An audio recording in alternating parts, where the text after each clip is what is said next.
I'm out here at Maria Lepage, 133 Burnham Rise, Peachtree City, Georgia.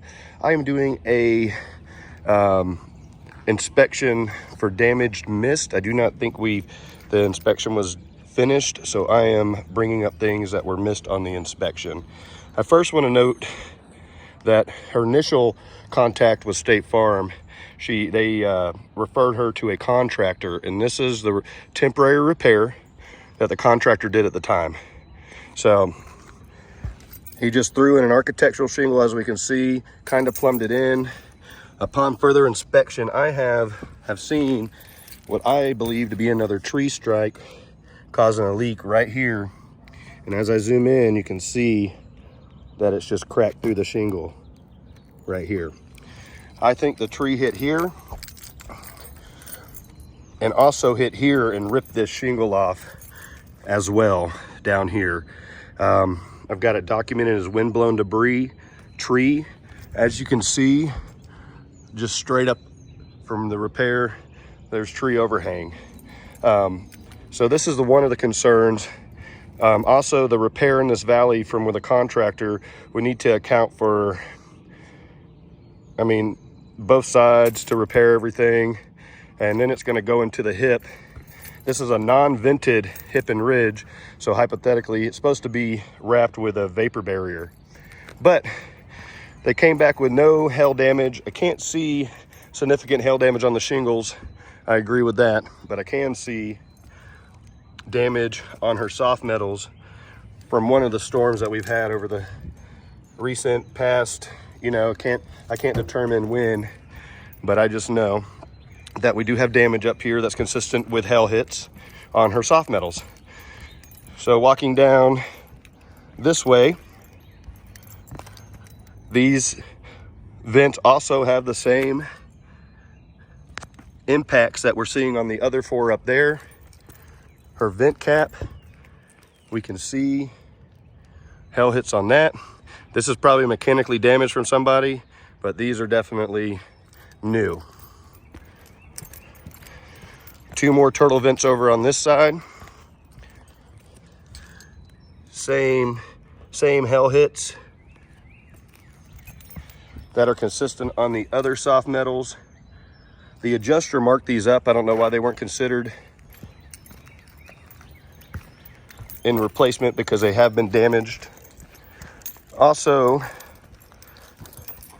this shingle down here has a crease.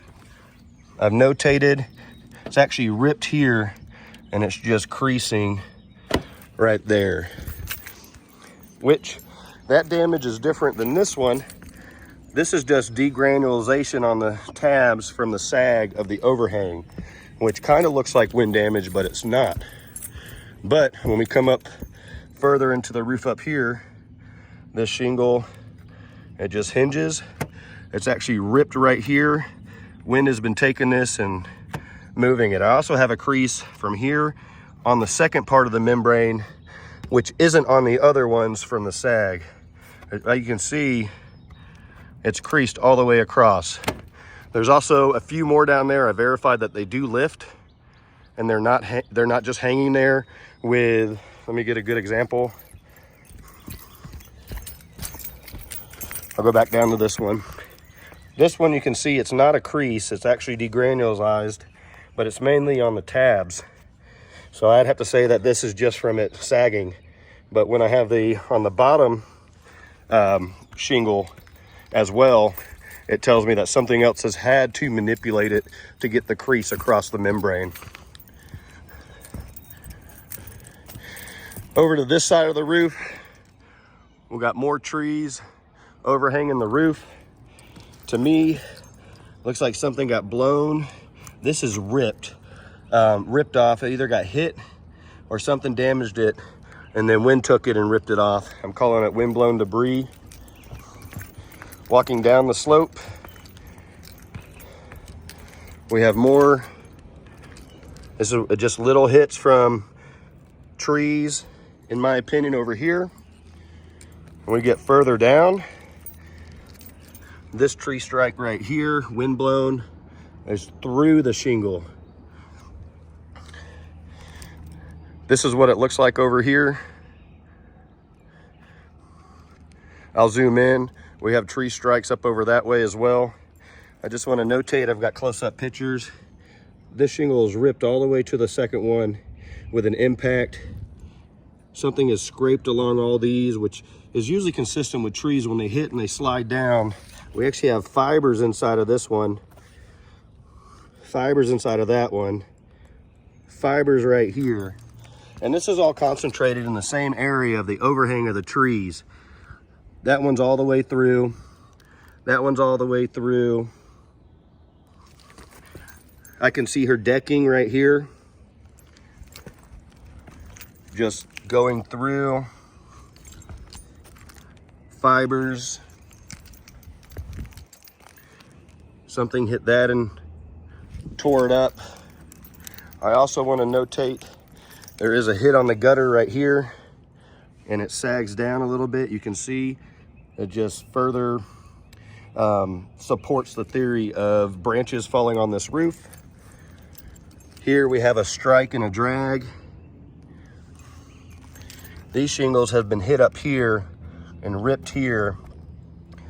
Drag, and I think water has actually penetrated under here and worked its way to the actual damaged roof section over here. So, but this is just unadhered.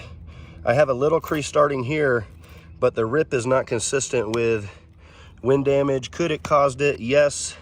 Or a tree hitting it. It could have hit up here first, fractured this, and then hit here. It could have been a two-part hit.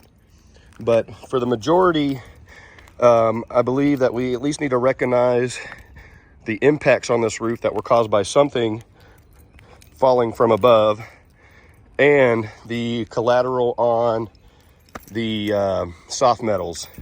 I will be submitting this documentation to the homeowner to submit to the insurance to kind of show exactly what's going out on this roof. Thank you so much and have a great day.